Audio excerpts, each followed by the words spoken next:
Hello friends, welcome back to my channel Learn Mathematics Step by Step. So as we already covered the chapter number 2, the operation of rational number, in this video we will just compare all the properties of the operation of rational numbers.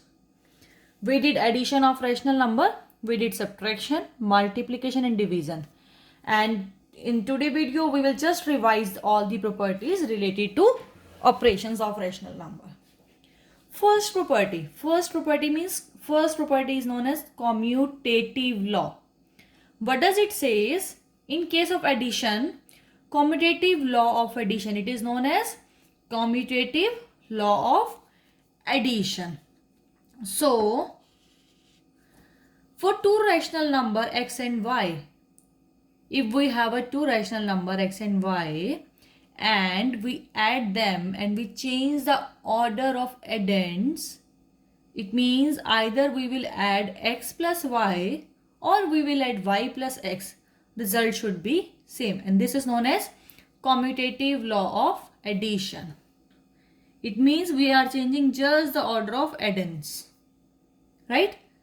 In case of subtraction, commutative property does not hold true for the subtraction. It means x minus y and y minus x, they both statements are not equal.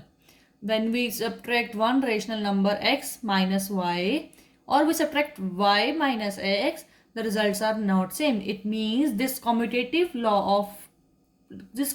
property, it does not hold true for subtraction. Next, in the case of multiplication, commutative law of multiplication. If x and y are the rational numbers, right? Either we multiply x into y or y into x. Result should be same. This is known as commutative law of multiplication. It is true for the case of multiplication. And now the division. Commutative property does not hold true for the division. Means if we divide x divided by y, or we consider another case y divided by x, results are not same. So it means this commutative law is good for the addition and multiplication, but for subtraction and division it does not hold true. Second law, associative law. What does it mean? In associative law we have a three rational number x, y and z, right? And we are changing the group of this rational number. It means out of three, first we are taking any two, then we are taking the third one. So first case, in the case of addition of a rational number. In addition, associative law of addition means if there are three rational number, first we are making the group of x and y and we add them, and then we add the z in them.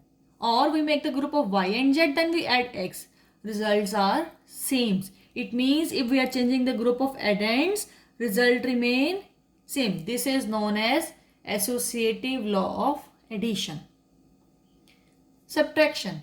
Associative property does not hold true for the subtraction. It means if we have three rational number x, y and z, and we make the group of x and y first and then subtract z, or we make the group of y and z first and we subtract x later on, so the results are not same. It means this property does not hold true in the case of subtraction.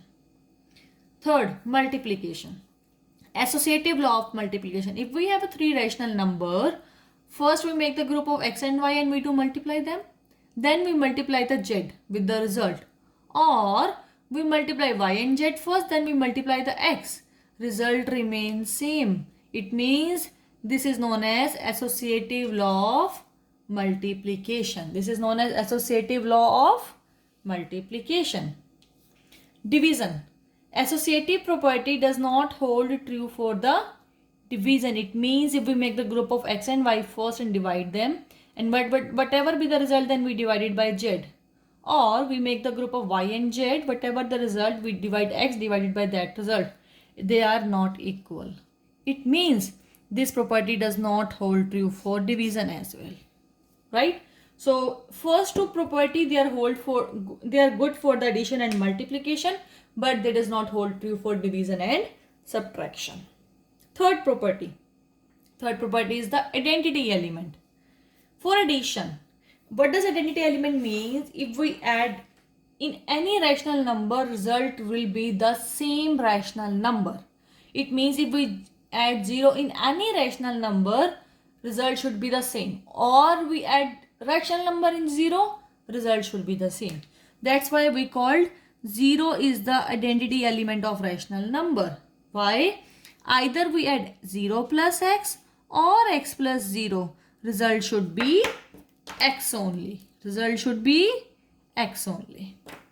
That's why 0 is the identity element of addition. But for subtraction, no. Identity element for subtraction does not exist. Why?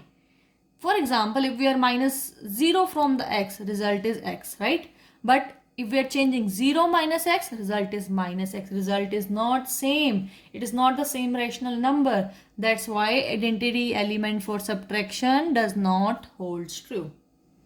For multiplication, identity element is 1. Identity element is 1. Either we multiply x into 1 or multiply 1 into x, result remains same. This is known as the identity element. So 1 is the identity element for multiplication. But for division, this property does not applicable. Inverse. Every rational number have an additive inverse such that their sum is equal to 0. For example, rational number is x and additive inverse is minus x and their sum is always equal to 0. So you can say that minus x is called the additive inverse of x. It means x plus minus x is equal to 0. It means the result should be 0. When we add them, result should be 0. Inverse for subtraction does not exist. X by y is the reciprocal, or here is the additive inverse, here is the multiplicative inverse. X by y is the multiplicative inverse of y by x. It means their multiplication should be equal to 1. Their result when they multiply them it should be equal to 1. So it is also known as reciprocal multiplicative inverse. And inverse property does not hold true for the division. Next property.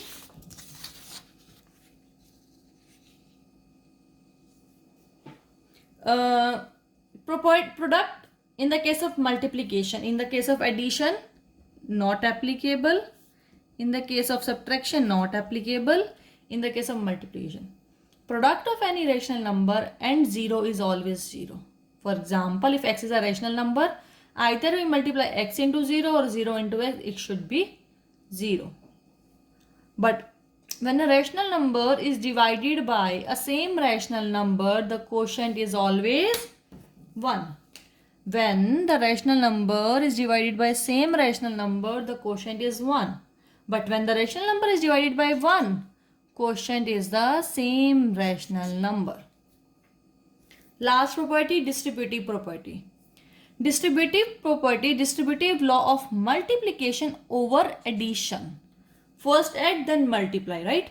If there are 3 rational number x, y and z, and what we did, we add 2 of the rational number y and z and we multiply by x.